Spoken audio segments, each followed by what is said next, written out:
শেখ হাসিনার মন্তব্যগুলো ব্যক্তিগতভাবে দেয়া, তাতে ভারতের কোনো ভূমিকা নেই বলে জানিয়েছে দেশটি।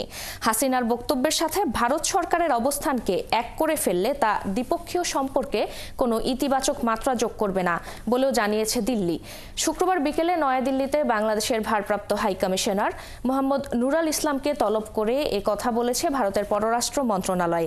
এর আগে ভার্চুয়াল মাধ্যমে শেখ হাসিনার বক্তব্য দেয়া নিয়ে সৃষ্ট উত্তেজনার মধ্যে বৃহস্পতিবার ঢাকায় নিযুক্ত ভারতের ভারপ্রাপ্ত হাইকমিশনারকে তলব করে প্রতিবাদ জানিয়েছিল পররাষ্ট্র মন্ত্রণালয়।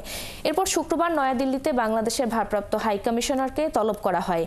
এ নিয়ে গণমাধ্যমের প্রশ্নের জবাবে ভারতের পররাষ্ট্র মন্ত্রণালয়ের মুখপাত্র রণধীর জয়সওয়াল জানান, ভারত বাংলাদেশের সাথে একটি ইতিবাচক, গঠনমূলক ও উভয়ের জন্য লাভজনক সম্পর্ক চায়। তবে বাংলাদেশ নিয়মিত বিবৃতিতে ভারতকে নেতিবাচকভাবে চিত্রিত করছে, যা দুঃখজনক।